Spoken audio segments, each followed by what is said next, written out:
Magandang umaga po sa ating lahat. Ako ay muli ay magbulay-bulay sa pagpupuri at pasasalamat sa bagong umaga at bagong araw.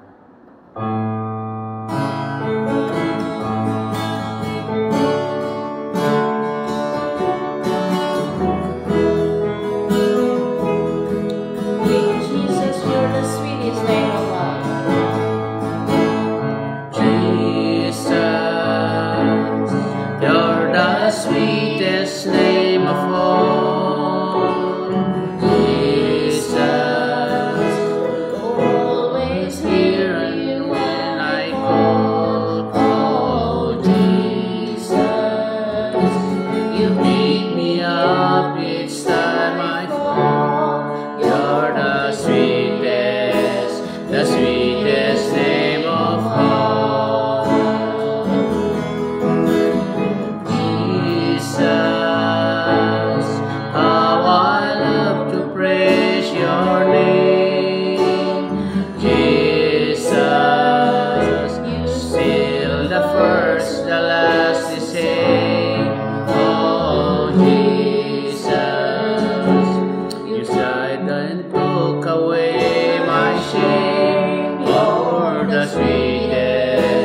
The sweetest name of all,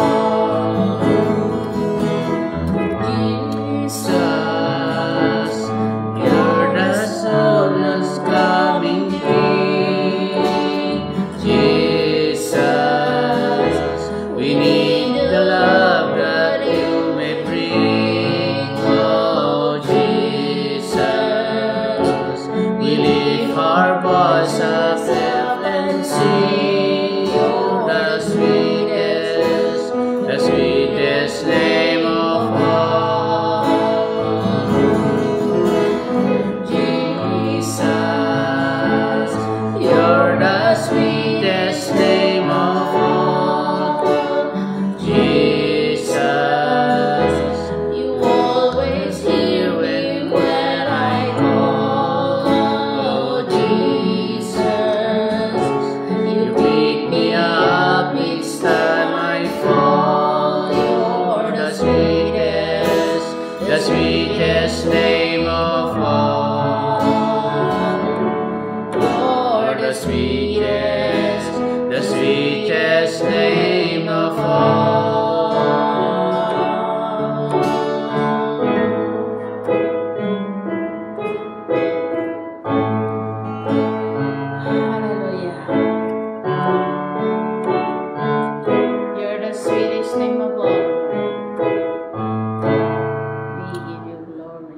Hallelujah!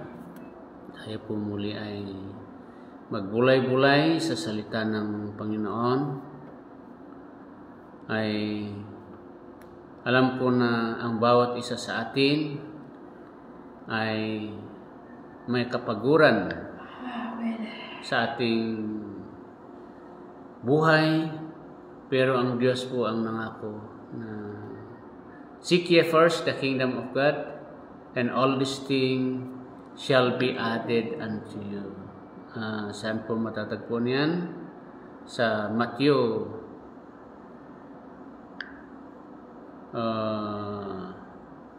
dito natin mababasa yung mga salita ng pangako ng Panginoon na kung saan ay tayo po ay papasalamat dahil kailanman hindi po tayo pinabayaan po ng Diyos na siyang buhay na patotoo sa ating buhay.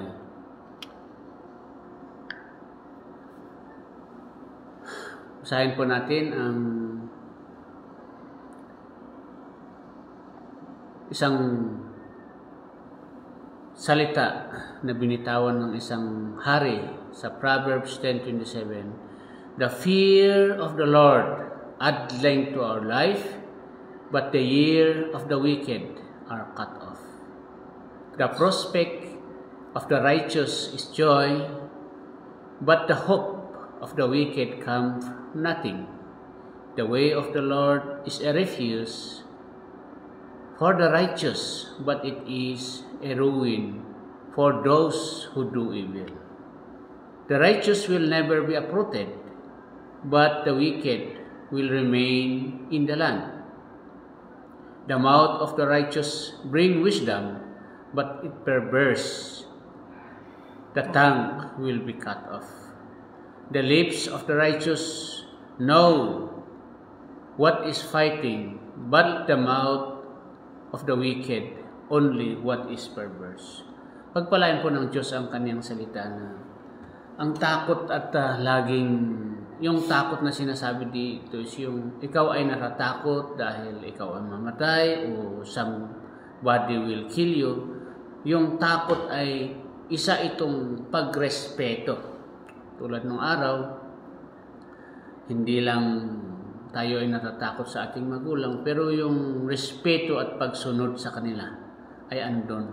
Yung ibig sabihin, hindi yung tayo po ay natatakot dahil tayo ay mamatay, kundi tayo po ay may takot dahil may respeto at ayaw po natin magkulang. Dahil ito po yung sinabi ni King Solomon na the righteous will be madagdagan yung kanilang pamumuhay o buhay dito sa lupa. Samantalang yung wicked o yung masamang tao ay mawawalan po sila ng pag-asa at hindi nila mararamdaman yung kagalakan sa buhay na may Diyos na laging nakakaantabay, tumitingin sa atin sa bawat araw, sa anuman mangyari at anuman gawin ng kaaway sa atin. Ang Diyos po ay alam niya ang bawat kilos sa ating paligid.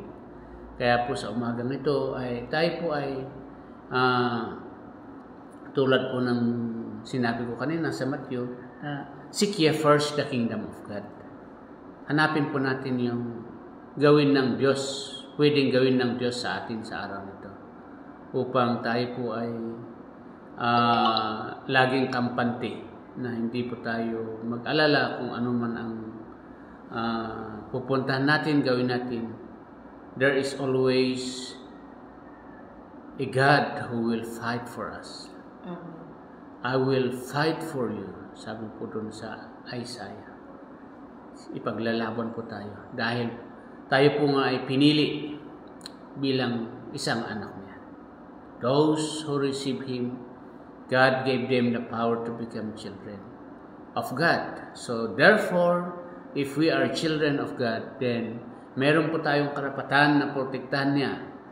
At kailangan na hingilingin din natin ang kaniyang protection upang, yun nga, sinabi ni Solomon, that the fear of the Lord outlaid life, because the protection of God is always there.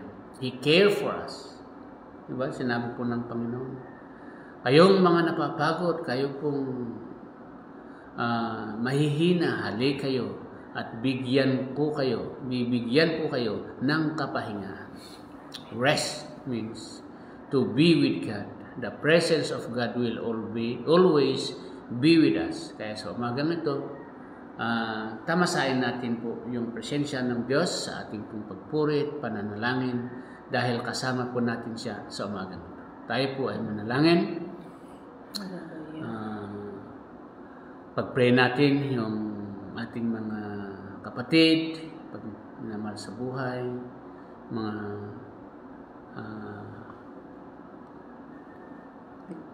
biktima ng lindol, mga stroke, yung mga may sakit. Panalangin natin sila sa araw nito. Tayo po ay mag-umpisa sa pananalangin. Panginoon, salamat po sa umagang ito. Kami po ay nagpapakumbaba. Patawarin mo kami at linisin sa aming pong pagkukulang. Umpisaan namin ang araw nito na may pasasalamat at katahimikan sana na magkaroon po kami ng peace of mind sa mga gagawin po namin. Cover us with your love, sanctify us with your holy blood, and with the power of your Holy Spirit, that we may able to do the things to glorify your name. Salamat, Panginoon, sa kabutihan mo. At kami po ay nagpapakumbaba at humihiling sa iyo sa umagang ito, iyong presensya sa aming buhay, sa aming pananalangin, sa mga itataas namin ang kanilang buhay sa araw nito, sa pamagitan ng pananalangin, pamilya ni anak Martes sa kanilang buhay spiritual, yung anak ni Joy na patuloy mong paggalingin ang bata niyan. Baby na Lord, I pray in the name of Jesus, continue to heal that baby. And dalangin ko, Panginoon, na sana'y protektahan mo rin ang mga dumating kahapon na kamag-anak, kapatid ni anak ng Marites, sa Tupinaw. Lahat sila, Panginoon, dinadalangin ko na lift up them by the power of your blood. Protect them, O Lord. Bless their garden, yung pinaghirapan nila, Panginoon, pagpalain mo, Panginoon, na sana'y patuloy na ang kanilang pananim, na pinagmulan ng kanilang pang-araw-araw, upang wala pong dahilan ng kanila pong hadlang sa paglilingkod sa inyo, Panginoon. Ganon din po si anak na butog sa pagpunta niyang Ilocos at pauwi, protection, Panginoon. Ang kanilang driver na pauwi, protection, Panginoon, ang gagawin mo, ang kahilingan namin. So, ng mga kapatid, Brother Danny, Panginoon, dalangin ko na sa anuman yung sadya nila sa Ilocos, no, sana'y maging matagumpay at makauwi sila na safe and sound, Panginoon. Ganon din, Panginoon, ang pamilya ng aming pong kapatid na dumalo kahapon, pamilya ni Sharon, sana makadalo sila next week.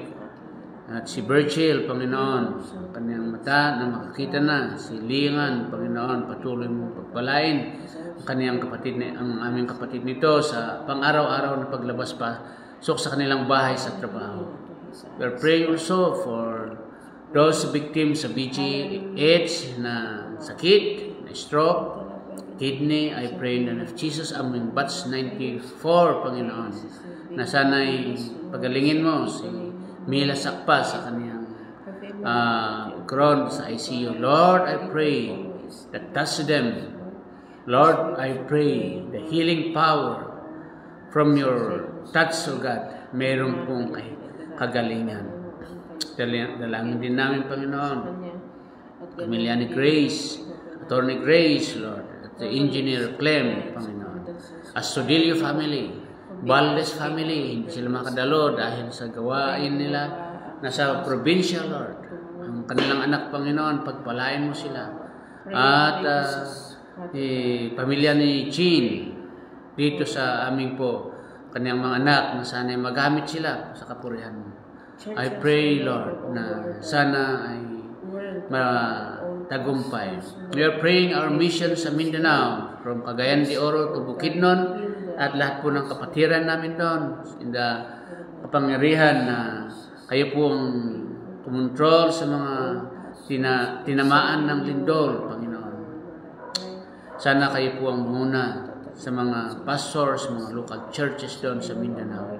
Ganon din dito sa Luzon, sa panuna ni Pastor Juan, dalangin ko na kayo po ang muna sa kanya.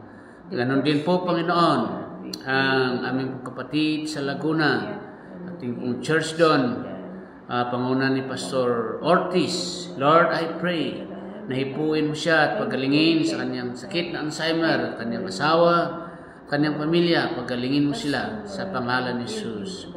Lord, we are praying also our local church, sa Nueva Ecija, sa Talit Church, sa Gethsemane Church, sa pangunguna ni Pastor Camacho. Lord, I pray, touch them by your power. Mga membro na may mga sakit, mga matatanda, doon sa Pinggan, sa pamilya ni Namuro family, Nanang Miranda, Nanang Kopis.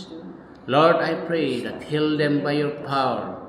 Sa Pangasinan, ang sambahan sa Masiil-Siil Church, pamumuno ni Pastor Isong at Leas at kanilang mga anak. sa kanilang buhay, Panginoon. Dalangin namin sa umagang ito. Kayo po ang mauna. We're praying also aming mga anak, si Janine sa kanyang trabaho, sa araw-gabi na pagtrabaho na. Ganon din si Deborah sa kanyang trabaho, sana makabalik na muli sa kanyang trabaho. Si Angel sa kanyang pag-aantay sa board exam niya this coming November. At dalangin namin si John Mark na sana'y ano man yung plano mo na pinakamaganda sa buhay na. Sana ay manguna ka sa aming anak nito, si Janet sa Cervantes, Ilocosur, ang kanyang mga anak, ang kanyang mga pananim, Panginoon, pagpalain mo. Ganon din si Mercy sa kanyang trabaho, kanyang mga anak. Sa pang-araw-araw nila, sana ay manguna ka sa kanilang buhay. Ang po kapatid, si Manong Orlando sa Tinok, Fugao, dalangin namin na pagpalain mo ito sa kanilang pagbalik sa paglilingkod. Si Brother Bonnie, dalangin namin ang pong si ate na Marilyn sa KM5, kanyang pamilya, ang kanyang mga anak, si Junior, at lahat po ang kanilang bawat pamilya. We are praying for them, ang Calyon family, na sana'y patuloy ang kanilang paglilingkod ang pamilya nito. Palain mo ang aming pong mga kapatid na nasa abroad, si Brother Comte sa New Zealand. Dalangin namin ating pong kapatid sa Italy, ang Diaz family, Mario family, at ang ating pong kapatid sa Hong Kong, si Brother Delphine, na patuloy mo siyang pagpalain ang kanyang mga pamilya at ang kanyang pinsan sa Monios, Nueva Ecija, na yung low blood na maging maayos po, Panginoon. Dalangin namin po ang aming pumasyon sa Pilipinas na salanta ng iba-ibang pagsubok sa lindol, sa bagyo, at we are praying na heal this nation. Ang corruption, Panginoon, na sana yung mga una ay touch their heart, their mind, na may ayos po ang aming bansa. Revive this nation by your grace, tulad ng ginawa mo sa Israel na bumangon dahil sila ay nagtiwala sa inyo, Panginoon. Mula kay President Marcos, so Senate, hanggang sa local na pamamahala ng aming gobyerno. Dalangin namin ang Baguio City sa pangunguna ni Mayor Magalong. Sana'y patuloy mong pagpalain ang aming pong nasyon sa Benguet na pamamahala itong mga leaders, oh God. Aming pong barangay, Pinsaw proper, sa pangunahan ng aming pong kapitan na si Laksamana, Panginoon. Sana ingatan mo ang bawat isa sa amin, na kami po sa araw nito ay sumasamo at praying for your empowerment. Lalabas kami sa aming mga tahanan na magtatrabaho. Andyan po yung kamay niyo na mapag-ingat sa amin. Because we know and we believe that you hear our prayer. Amen. Salamat, Panginoon. Lahat po ng aming pong mga prayer requests na umaasa sa aming pong panalangin sa umagang ito. Ang bawat pamilya na hindi nakarating kahapon, Lord, touch them. Yes, Lord. Heal them by your power. Amen. We thank you, Lord, but we believe that everything we ask, bago namin po hilingin, ay alam po ninyo ang aming pong kahilingan. Kaya salamat, Panginoon, sa kabutihan niyo. Yes, At God. anuman ang aming pong kahilingin, ito ay tinataas namin sa pangalan ng Ama, Anak at Espiritu Santo. Amen. Amen. Amen. Salamat. Good morning, anak. Good morning, anak na Tess. Good morning. Dalangin namin ang kagalingan mo. Bridget Palen, good morning. Good morning, Macedonio. Palain ka. Morning, anak na Miriam. Sana patuloy ang pagpagaling sa inyong physical. At lahat po tayo, in the name of Jesus, will be healed by His power. Amen. Okay. Salamat sa inyong pagkisa sa panalangin. And patuloy po tayo araw-araw na manalangin. Glory to God. Glory to God.